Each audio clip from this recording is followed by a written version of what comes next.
Philippines Network, Radyo Ronda, DZKI Iriga, member kapisanan ng mga broadcaster ng Pilipinas.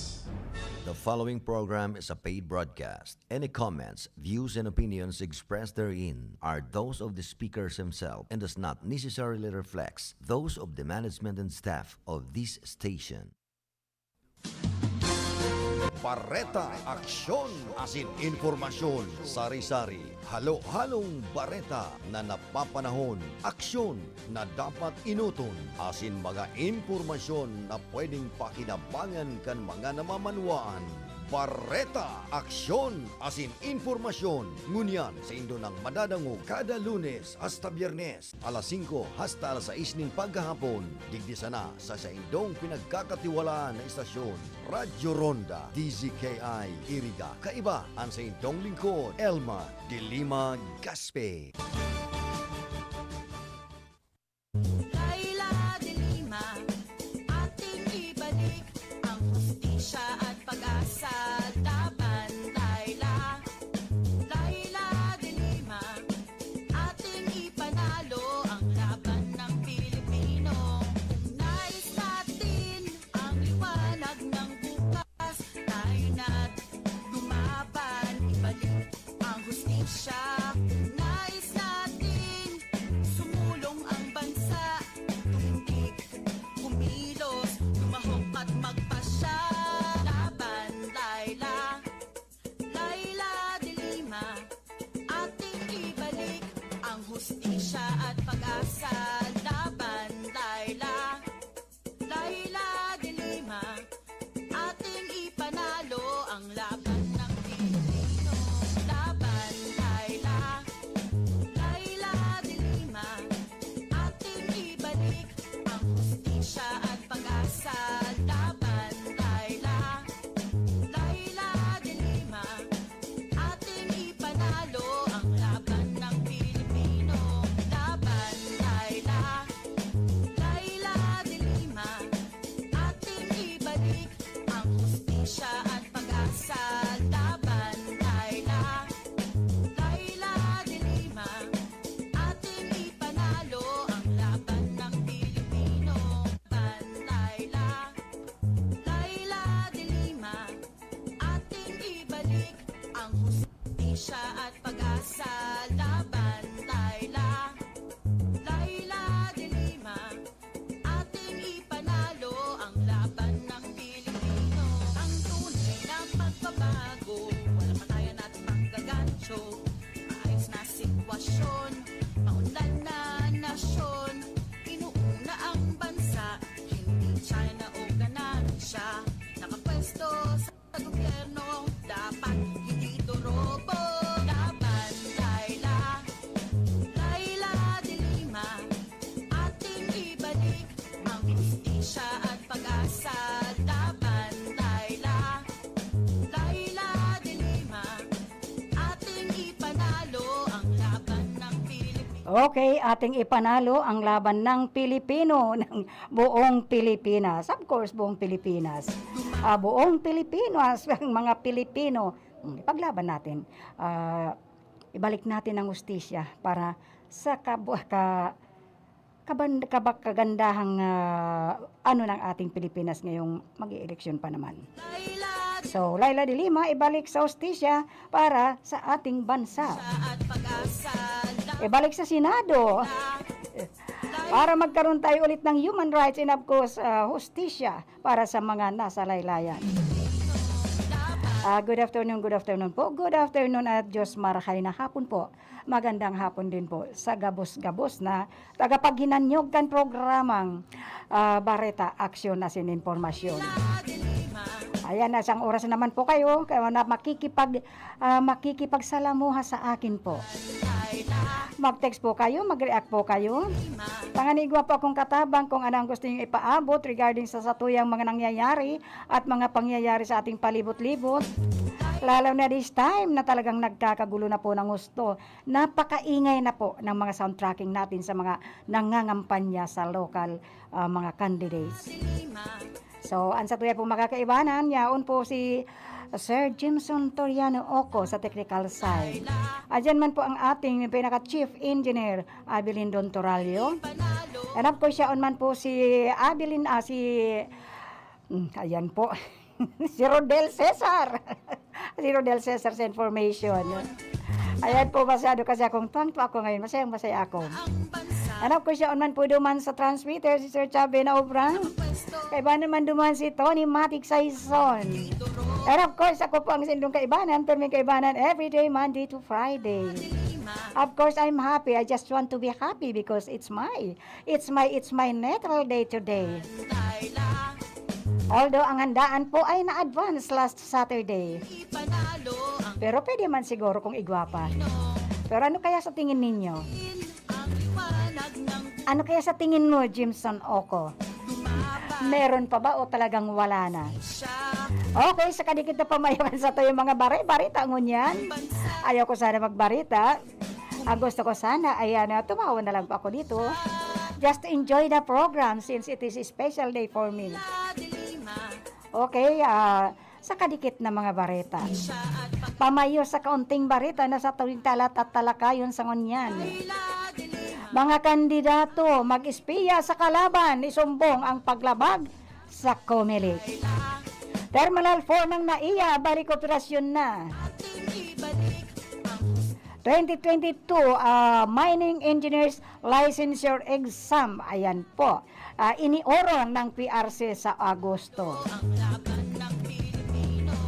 LGU sa Cavite, Misamis Oriental, inendorso ni aspirant for president, aspiring presidential, si Leni Robredo. Volcang Taal, posibleng sumabog ulit kahit zero quakes mula sa linggo.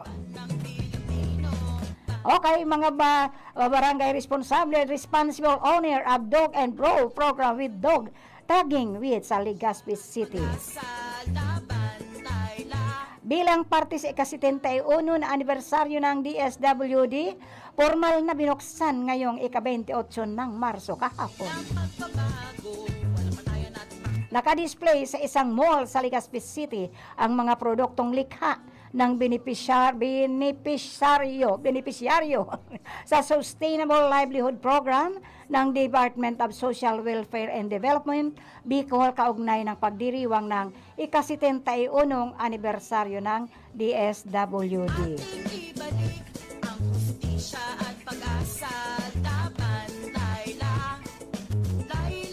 Okay, sa detalye ka nagkapirang bareta.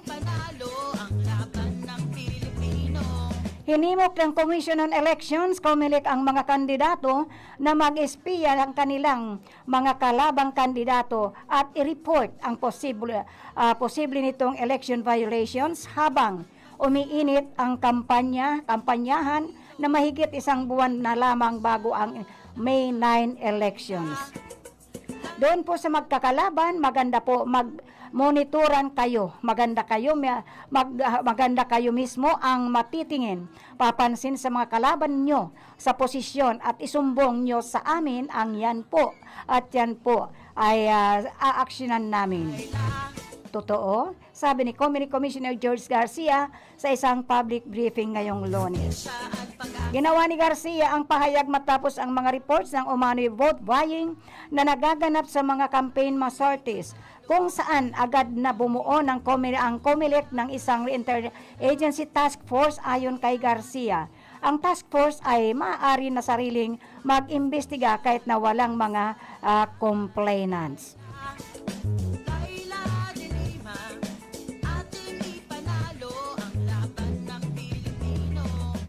Okay, Manila, Philippines, ipinagpaliban ng Professional Regulation Commission, PRC, ang 2022 Mining Engineers Licensure Exam.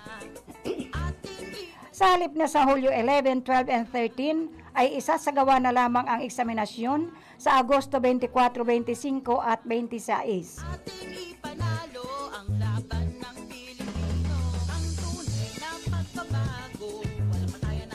Paliwanag ng PRC, ang pagkakansila ng pagsusulit ay upang mabigyan pa ng resonableng panahon ang mga magsisipagtapos na makakumpleto ang kanilang examination requirements matapos na karamihan sa mga kolehiyo at universidad ang nag-adapt ng bagong academic calendar na nagresulta sa pagbabago sa kanilang graduation schedule. Kaugnay nito, inilipat din sa Hulyo 25, 2022 ang deadline sa pagsusumiti ng aplikasyon para sa MELI mula sa original na deadline nito sa Hunyo 13.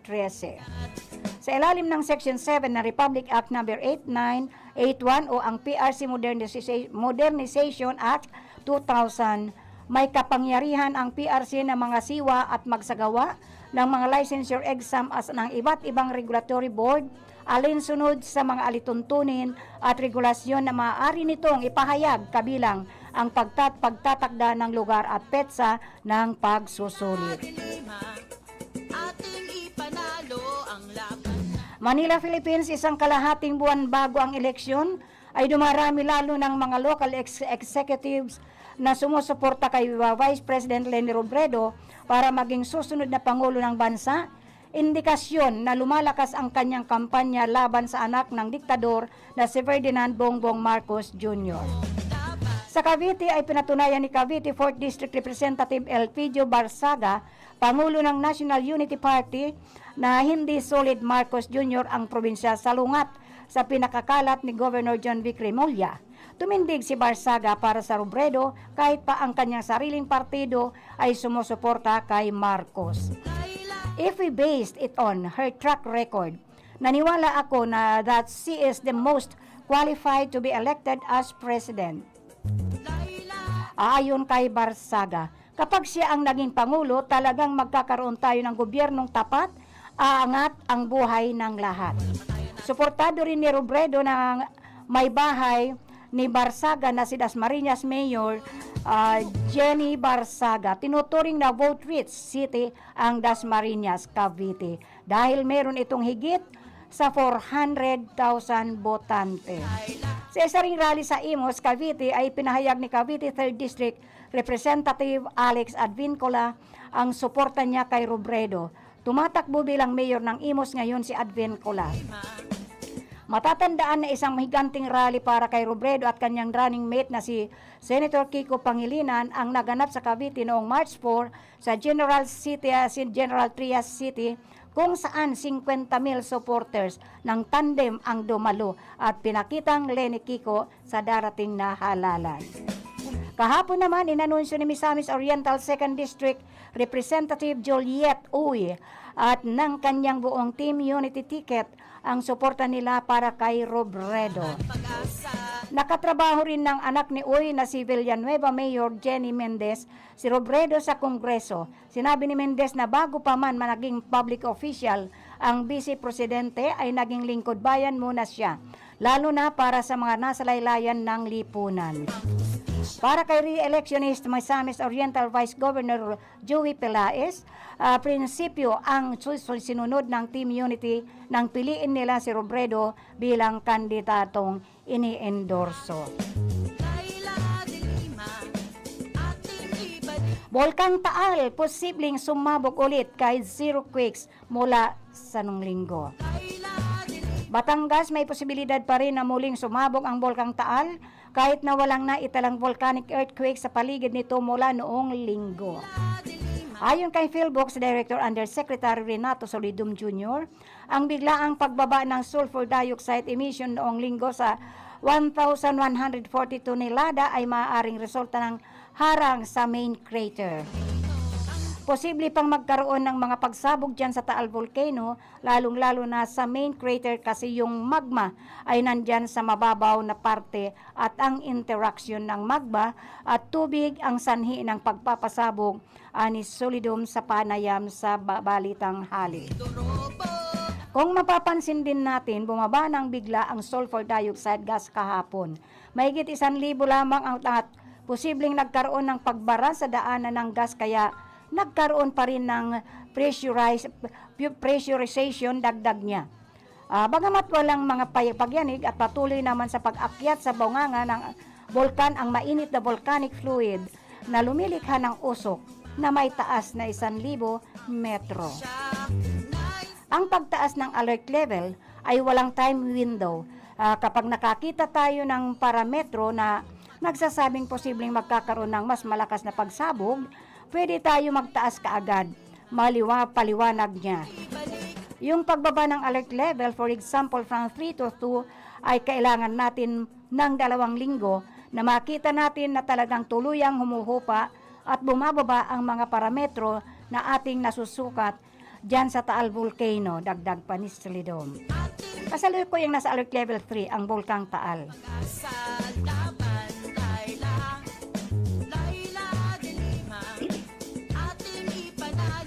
Barangay Responsible Owner Dog o BROD program with dog tagging sa Legazpi City. Hindi lang sa Legazpi City.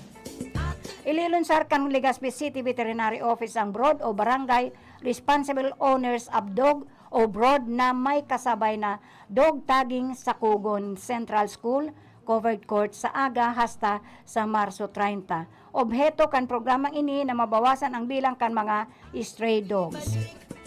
Sigon kay Dr. Emmanuel Estipuna, Legazpi City Veterinary Officer, ang BROD o Barangay Responsible Owners of Dog Program ay may layunin na maibsan ang stray dogs and its menace by creating a behavioral change sa mga irresponsible owners na maging responsable na alam natin na ito ang punot dulo ng problema. Itong program will be backed up by responsible pet ownership ordinance with its hefty penalties to responsible owners. Magkakaigwa ni seminar durante kan aktibidad manungod sa responsible pet ownership. Magkakaigwa man nin pet pantry, pet products booth, libreng rabies vaccination asin konsultasyon. Ang Kugon Subuot at Pilot Barangay para sa manasambit na programa sa asin masunod naman na iba pang mga barangay, katuwang man kan Legazpi City Veterinary Office, an manlain-lain na organisasyon. Bansa, tindig, kumilos, lumahok at magpasya, laban. Bilang parte ng ika-71 na anibersaryo ng DSWD, formal na binuksan ngayong ika-28 ng Marso ang DSWD Programs and Sustainable Livelihood Program Product Display and Exhibit sa SM Mezzanine Floor, Legazpi City, Albay. Objeto ng aktibidad na ito na ipaalam ang mga programa at serbisyo ng DSWD at ipakilala ang mga natatanging produkto na likha ng mga benepisyaryo ng SLP. Bukas ang product display at exhibition mula Marso 28 hanggang Abril 1. Makiisa at damhin ang puso sa likod ng mga likhang hiraya at muling matutong mangarap patungo sa pagsibol, pag-asa at pagbangon mula sa kahirapan. Tangkilitin o bilhin rin natin ang mga lokal na produkto dahil bawat produktong inyong binibili ay katuparan ng kanilang mga pangarap.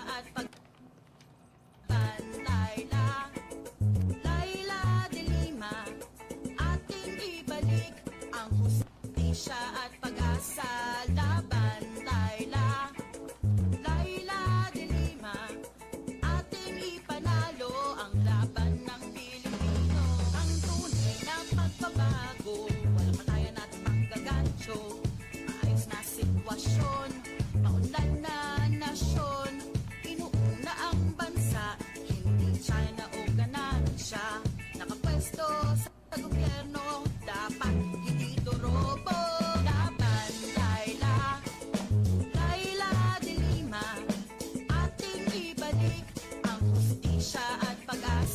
Okay, gusto kong mabigyan ng daan itong kaunting paliwanag po dito sa programang Responsible Owner of Dog, itong broad program with dog tagging sa Legazpi City.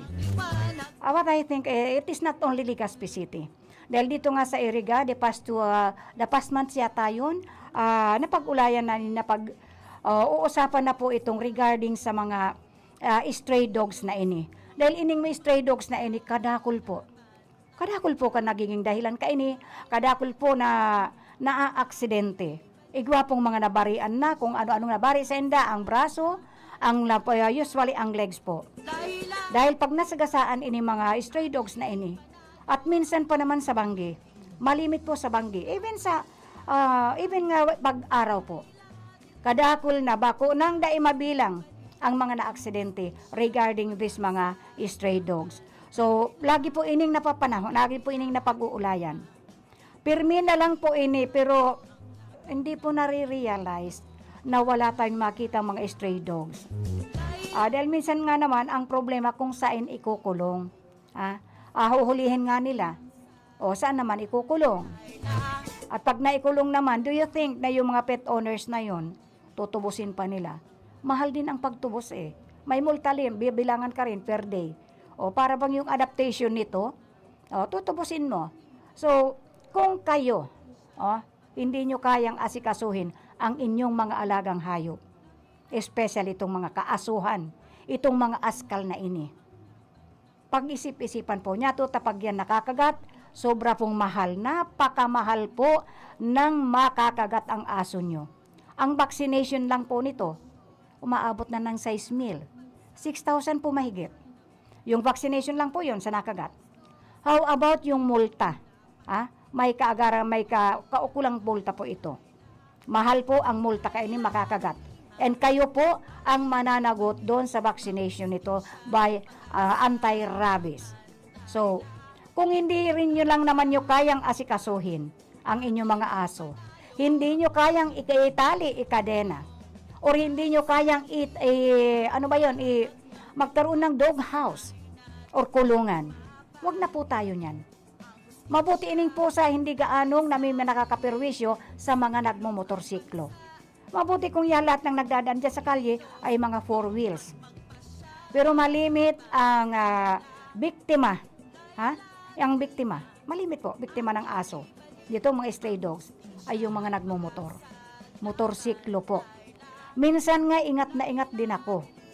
Pero minsan nakatunga nga lang yung aso sa tabi, pag malapit ka na biglang tatawid. That is what is happening to those who are mga nagmumotorsiklo, yung mga 2 wheels na yun. Pag nag-urong-sulong naman yung motorsiklo po, biglang nag-brake, it is hindi malayo po na sumimplang or whatsoever. So, pag sinagasaan mo naman, ganun din, sisimplang ka rin. So, what will you do? Ang mahirap pa yan, minsan nag-urong-sulong o minsan ang daming aso na nag-urong-sulong. Hello to Susan Seunborn, the principal sponsor of this program. And of course to Basilio Katimbang who is watching the program. So, we must be, please, ako na po nag-answer inyo dahil through my experience lang po. Sa Samuya naman pong lugar, kadakol na panbiktima kayo ng mga stray dogs na ini. Napakarami po ng mga may na mga namatay, may nabalian ng legs, may nabalian ng braso, may nagasgasan. Maraming because of these stray dogs, marami pong nagdudunar ng kanilang mga kublit o ng kanilang mga balat diyan po sa kalye. So, ang programa pong ito ay hatod po sa inyo ni Susan Seunborn, principal sponsor of this program, Bareta Action Asin Informasyon. Hatod pa man sa inyo ni Senator Laila de Lima, ni Kagawad Melnandadel Robles Moralio, aspiring for City Councilor. And of course, ni Butchokoy Jeff J. Poitino, aspiring also for municipal or city councilor. And of course, ni Butchokoy Rex Oliva, aspiring again. The outgoing, incoming ba?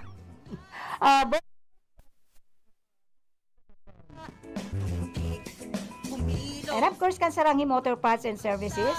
And of course, hatod man sa Indo, kan Masuso Spring Resort. Ayan po pala ay Ate Millet ay maraming magtawag doon, comment po, comment. Mag-uusap tayo nito. Abo ko man i-eri ini na dai pakitrag-uulay. Kasi marami akong kadakol kan na-receive kong comments pag-ulayan nato ini.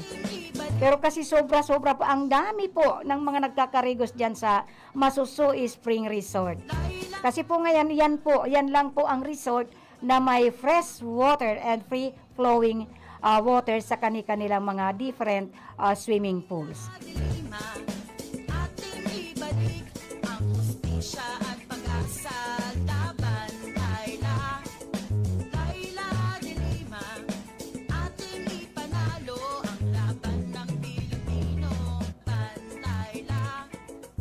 Okay, hello also to ining mga magsumbong kayo kabilaan. O sige nga, mag-commercial na muna tayo para tuloy-tuloy po ang satuyang programa. This time check is brought to you by Senator Leila de Lima. Ang oras na ini, dara po sa Indukan Losenya Electrical Supply para po sa madikalidad na electrical product. Day po kalingawan, Losenya Electrical Supply. Losenya Electrical Supply, madaling makukuha, aranisa na sa Barangay Holcan, San Francisco, Iriga City. Owned and managed by Engineer Meneleo Losenya. An oras na yan, atod sa Indo ni Mr. Julio Victor Marlo Siguera, President, Siguera Technological Colleges, Irigan City. Para sa edukasyon di kalidad, Siguera Technological Colleges. Ang porsyon na ini hatod sa Indo ni Kagawad Melnan Robles Moralio. Basta kidaday, hayahay ang buhay.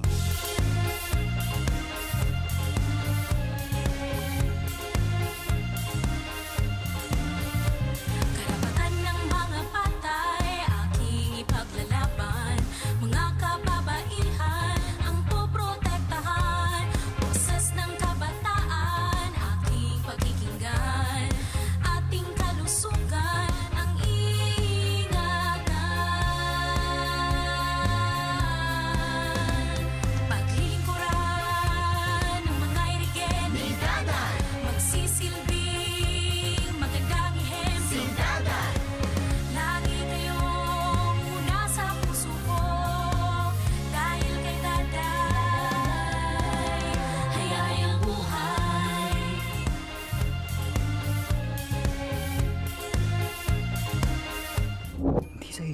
Hindi sa'yo yan.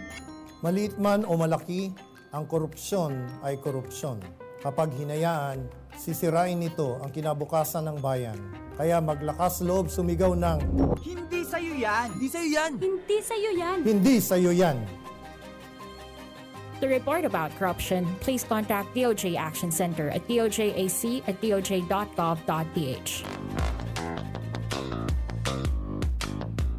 Nanlalabo na ba ang inyong mga paningin? O kailangan mo ng proteksyon laban sa radiation? Ano pa ang hindi hintay nyo? Pumunta na sa The Vintage Optical. Ang optical para sa lahat. Visit us at the ground floor, Gaisano Capital, Barangay San Roque, Iriga City. We offer free computerized eye examination. Free frame. Lente lang ang babayaran. Starts at 999 complete eyeglasses with anti-radiation lens. The Vintage Optical, the widest selection of optical signature frames and sunglasses. The Vintage Optical, ang optical para sa lahat.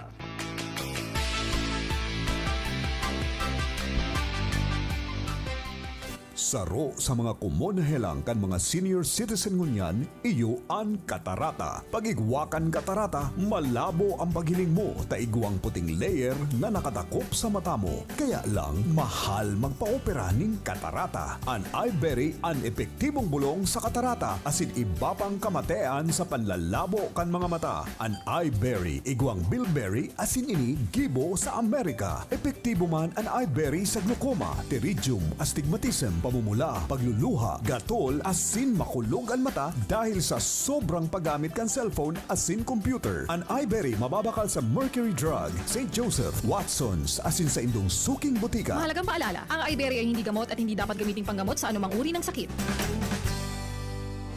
Aram daw nindo kung taano importante ang kidney sa satuyang lawas. Ini ang nagsasara kan mga ati asin toxin sa satuyang dugo. Kung maraot ang satuyang kidney asin dai magfunksyonin tama, posible magkahelang kita asin magkaigwanin manlain-lain na kailangan. Arog kan panluluya, kulang sa turog, difisil na pag-ihi, gatok na kasukasuan, pagkaribong asin difisil na paghangos. Tanganing makalikay sa helang sa kidney, ang solusyon dyan, iyo an Kidney Care. Ang Kidney Care, produktong gibo pa sa Amerika. Asin may sangkap na vitamins asin minerals na nagpapakusog kan sa tuyang kidney. Ang Kidney Care, katabang man sa padagos na sirkulasyon asin paglinig kan toxin sa lawas ta. Kuplita mahal na marhay ang magpa-dialysis asin magpa-opera sa kidney stones, kaya likayan ang kidney stones, UTI, dialysis asin kidney failure. That's why you really care. Always take care of your kidney with Kidney Care. Care. Ang kidney care mababakal sa Mercury Drug, Watson's, South Star Drug, Rose Pharmacy asin mga nanginyanot na drugstores nationwide. Ang Kidney Care hindi gamot at hindi dapat gamitin panggamot sa anumang uri ng sakit. Okay, gusto kong pasalamatan muna po. Pasalamatan lahat po na bumati sa aking birthday ko po ngayon. Ayan, sa bagay, everyday man is birthday ko kasi I'm always in red. Bihira lang po ako na hindi nakapula. So, kapag may napupala ng almost labahan na po. So, ngayon, gusto ko pong pasalamatan lahat po, especially yung mga batchmate 65-69. Thank you very much, batchmate. For the greetings sa aking very special moment this day, my birthday. So, hello also, and thank you to Ladita Evo, Erlinda Butaran, Lisa Cuenca of France, and of course to Joseph Gocalin Gaspe.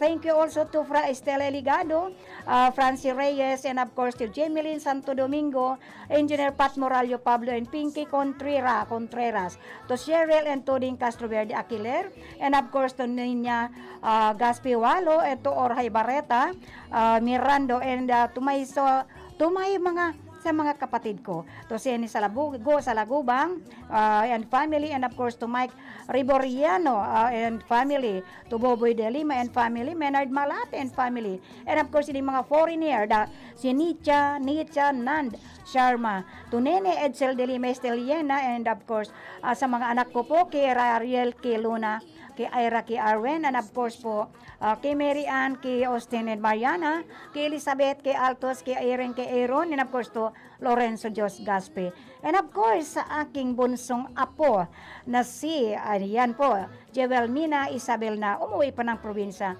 dito sa atin para lang batiin ako.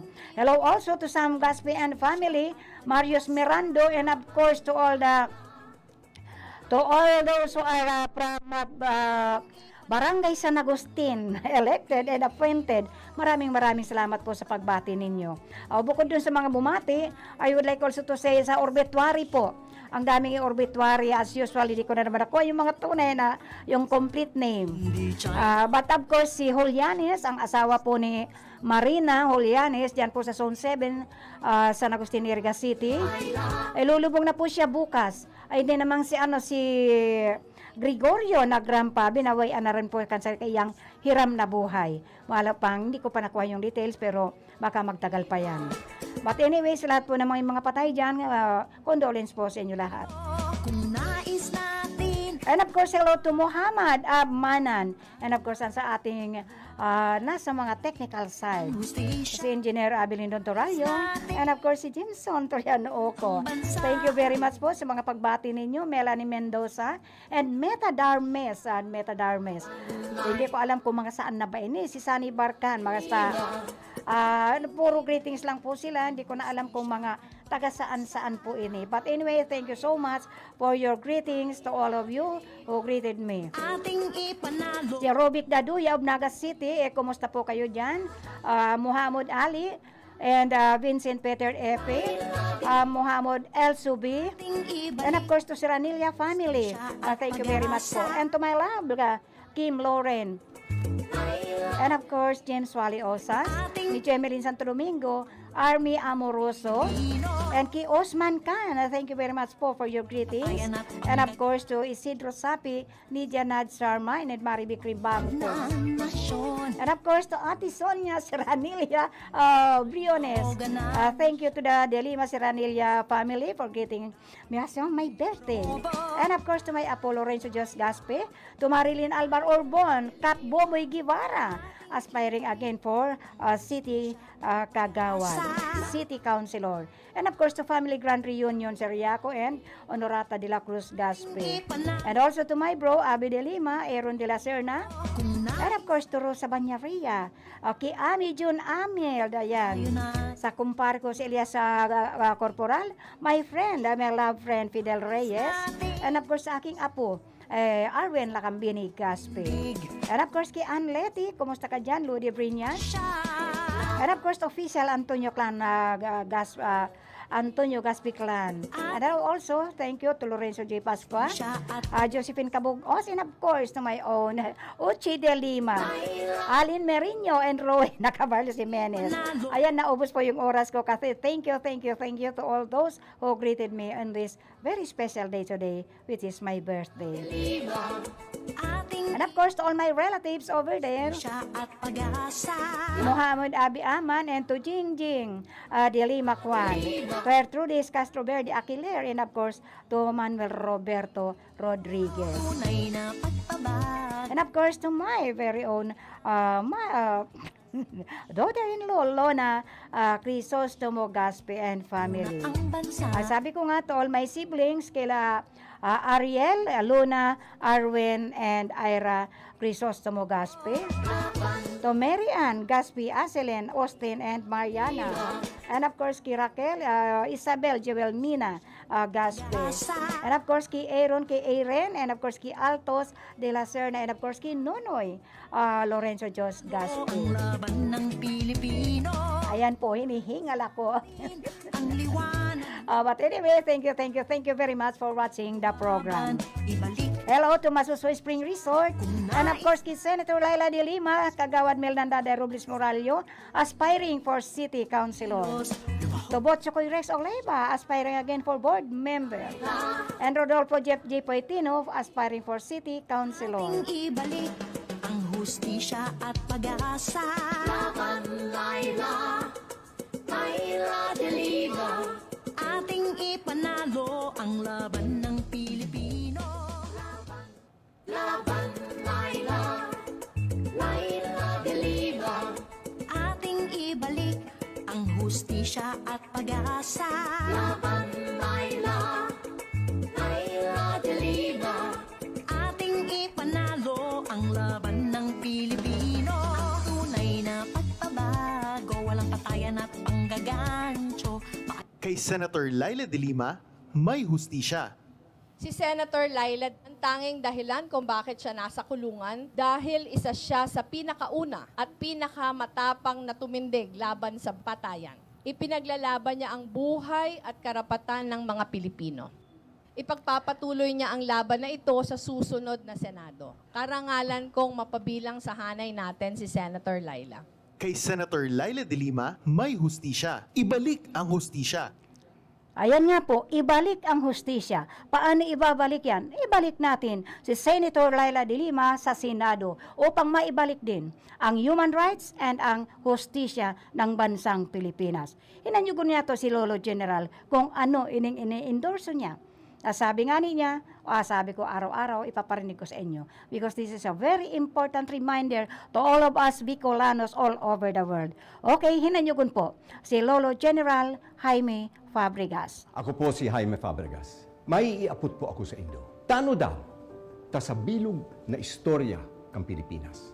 Mayo pa, ni sarong Bicolano ang naging presidente. 5 na ang naging presidenteng gikan sa Central Luzon.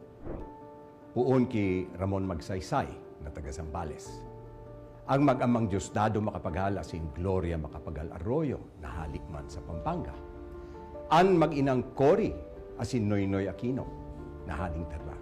Ang Ilocos Region na igwang mas dikit na numero ning mga butante kumpara sa Bicol. Nagibong magpagana nin tulong presidente. Si Elpidio Quirino asin ang diktador na si Ferdinand Marcos na nagtukaw sa pwesto sa laog nin 21 taon. Dangan si Fidel Ramos na tubong Pangasinan. Sa Katagalogan man, yaon si Manuel L. Quezon, nagikan sa Tayabas. Asin si Joseph Erap Estrada na taga-NCR. Igwaman naging presidenteng hali sa Visayas, si Manuel Rojas, dangan si Carlos Garcia. Asin ang Mindanao, nagkaigwana sa persona mismo ni Presidente Rodrigo Duterte. Ang Bicol, ang panlima sa may pinakadakol na butante sa Pilipinas. Kitaman, ang pan-apat sa pinakadakulang grupong etniko. Bakong oras na para mag-ilihir kita ning presidente na Bicolano? Ipagmati niya to sa enterong Pilipinas, ang tibay, kusog, asin pusong Bicolano. Ipabisto ta sa kapwa Pilipino ang matanos na lider. Asing ipahiling ta sa enterong kinakban ang kakayahan asin sarib kan sa tuyang lahi. Kung mauragon kita, saka ang kandidato ta ang pinakakwalipikado sa gabos ka mga nagdadalagan mo niyan. Ang pakiulay ni Lolo General sa ito gabos na mag-agda pa kita ninda imababa sa 5 pang botante na makisumaro sa satuyang katuyuan. Sa tuyang mga kahimanwa, uya na ang sunod na presidente ng Pilipinas. Deita na po palampason ang pagkakataon na ini. Ang kapangganahan ta sa Mayo, kapangganahan kan lambang Bicolano, asin Pilipino. Linalauman ko po kamo. Ayan po, linalauman po tayo kan sa tuyang ang ating pambato para sa susunod na presidente, Leni Robredo. Sabi nga ni Lolo General, bakong imposible na ang Bicolano magpatukaw man nin sarong Bicolano sa pagka-presidente. Ang susunod, Leni Robredo, Kiko Pangilinan, and of course, iiba ta po, dahil tayo paghiwalay ang sa tuyang our very own na talagang mismo taga-Iriga, propyong taga-Camarines Sur. Senator Laila De Lima. Ayan, hinanyugon na po ining sarong kung si Isay, ang pinakang principal sponsor, ang nanay ng 4-piece. Kaya mga 4-piece, tinatawagan ko po kayo na balik natin si Senator Laila De Lima sa Senado, tanganing ang pagka-4-piece nindo, ang pagka-beneficiary nindo sa 4-piece, madagdagan pa yan. Dahil although napakaliit pa lang yan, pero it helps a lot sa mga pangangaipo nindo na mga tayong nasa mga laylayan. Hinanyugon ta po ini.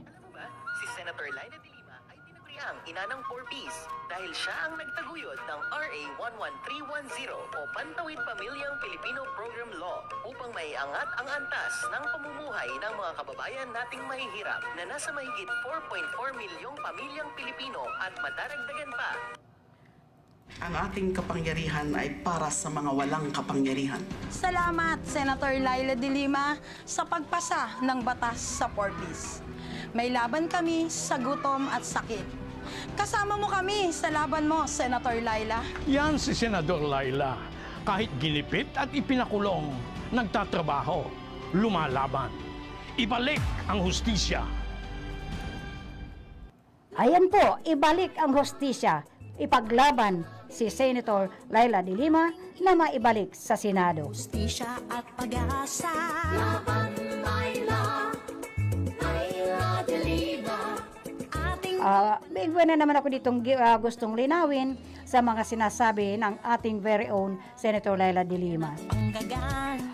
Senator Laila De Lima alarmed over reported missing peace consultants. Ayan po, nag-aano po siya, naalarma po siya na ining sarong reporter na sa peace consultants, as a peace consultants po na nawawala. Re-electionist Senator Laila M. De Lima expressed alarm over reports of missing peace consultants who were allegedly abducted in separate incidents in Davao del Norte this March. Ayan po, wala pa sigurong update regarding this missing peace consultants who were allegedly abducted in separate incidents in Davao del Norte.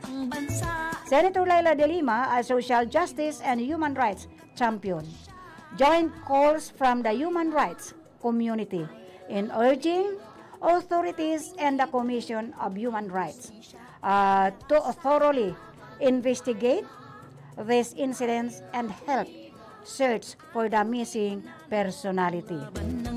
Baka wag naman sana, baka ini na 6 feet below. Wag naman sana. Dahil sa ngunyan po kaya, napakadali lang po na utangin ang buhay ng may buhay. It's been roughly a month since 2 peace consultants and their companions went missing in Davao, and we have yet to hear any leads or updates about their disappearance, ang sabi po, said citing news reports. Nakakabahala po ang ganitong mga insidente, lalo na sa mga pamilyang araw-araw na nag-aabang ng balita, nangangamba at nag-aalala. Magigising na lang ba tayong ganito? Madalas ang nababasa at naririnig natin, may nawawala, hindi makita. Inabdak, nasaan na? Dinukot, nasaan na? Nawawala, nasaan na? Hindi lang mga isabong na ininawala. Now, itong dalawang itong pamilyang mga nag-aabang ng balita, nangangamba at nag-aalala sa pagkawala ng kanilang mga kamag-anak. According to Human Rights Group Karapatan, Ezekiel Daguman, 50, and his companion have been missing since the afternoon of March 7. Just imagine, almost 1 month na po. While they were en route to a peasant community in one of the banana plantations in New Corelia, Davao del Norte. Both were supposed to look into the situation of workers and farmers in the area.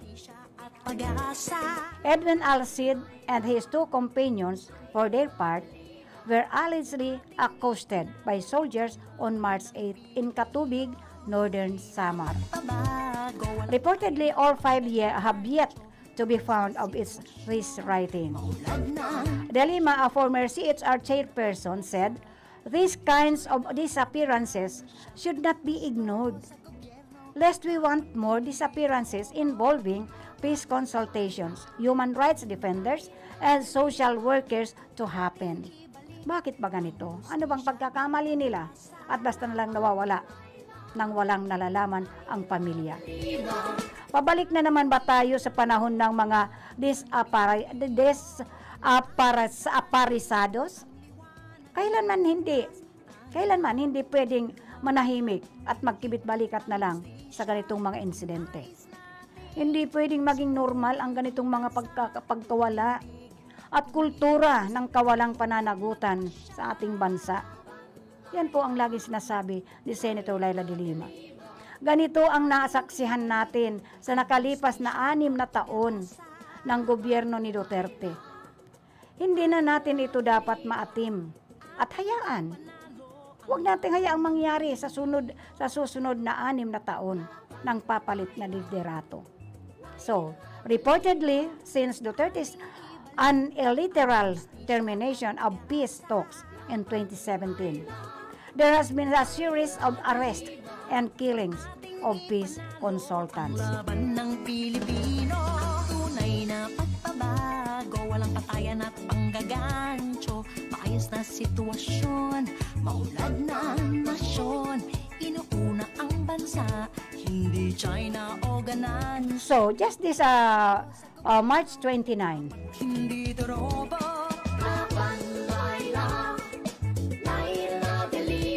Senator Laila de Lima joins call by IT BPM firms to suspend return on site work order. Re-electionist Senator Laila de Lima joined the call of the Information Technology and Business Process Management to suspend the return to office RTO, return to office order by the Fiscal's Incentives Review Board. While the intent was to stimulate economic activities in the retail industries in the eco-zones is understandable, Senator de Lima maintained that the request of the IT BPM firms and employers to suspend RTO are not unreasonable. There is no guarantee that the return of office order will redound to a net positive gain for our economy. The industry stands to lose resources, yes, and trained employees if there is an abrupt shift in the working arrangements. In the short term, there is no guarantee that the other businesses in the eco-zones will prosper during an ill-planned transition, sabi ni Senator Laila de Lima. Reportedly, IT and business process outsourcing employees said the return to office order is a recipe for disaster that it would endanger their occupational safety and health. Mandating the return to office of 1.4 million information technology and BPO workers on the basis of economic and tax reasons disregards the issue of health and safety of employees. They said in seeking the suspension of the April 1 RTO order.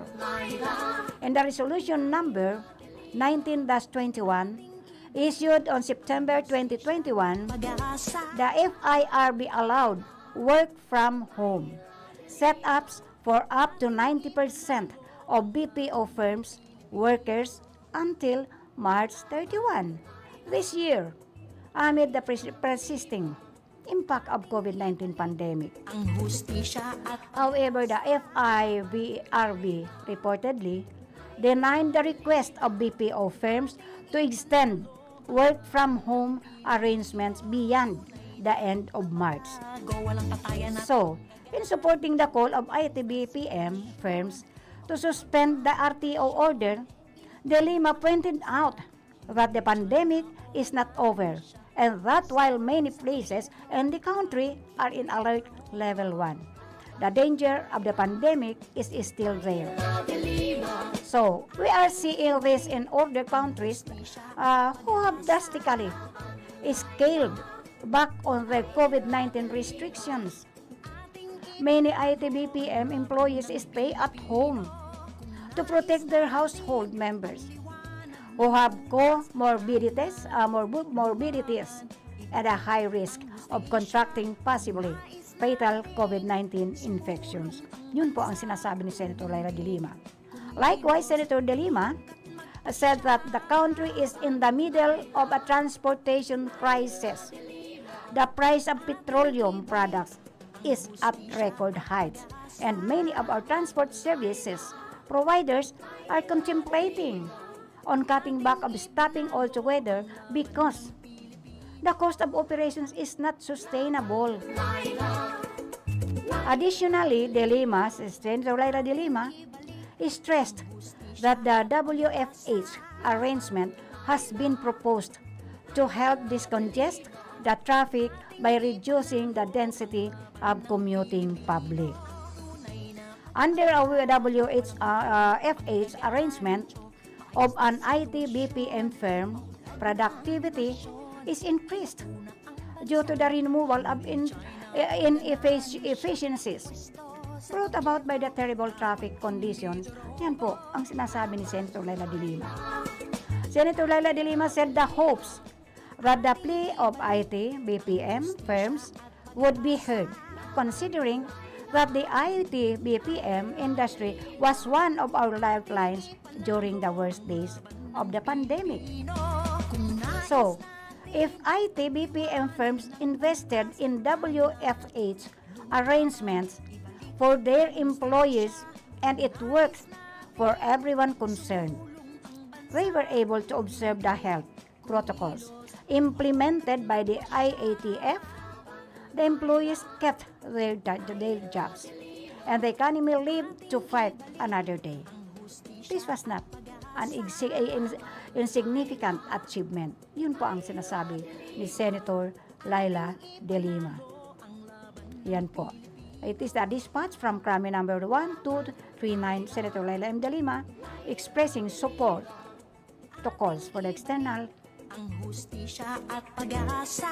Laban Laila, Laila de Lima, ating ipanalo ang laban ng Pilipinas. So, again, sinasabi ko po, nagpapasalamat po ako sa lahat-lahat po. Sa lahat-lahat na bumati sa aking kaarawan today. And yung mga nag-advance pagbati from last Saturday up to this moment po. Dahil ang laman po ng aking cellphone, they are all greeting me on my, ano na ba ako ngayon? How old? How young?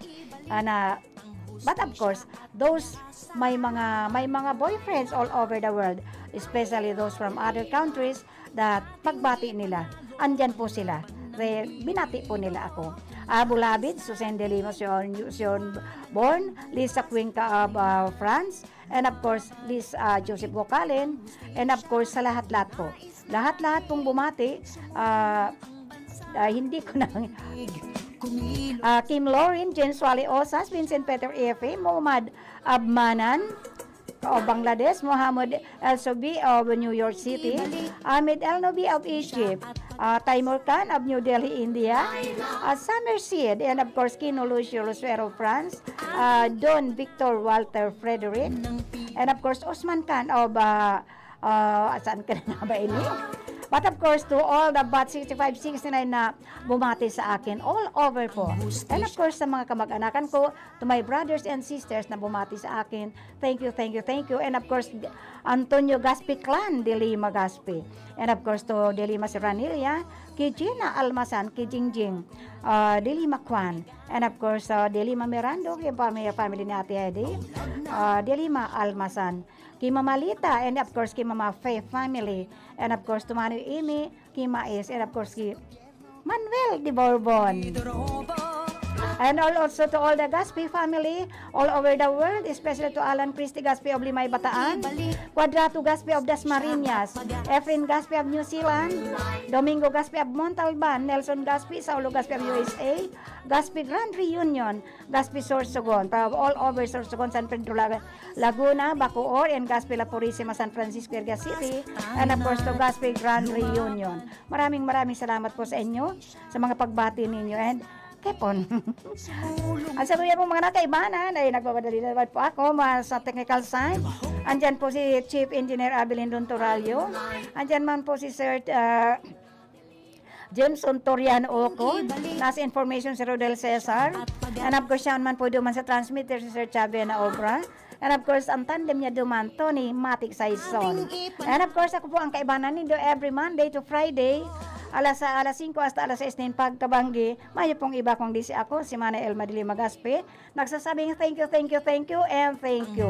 Good evening po and stay safe always. God bless us all.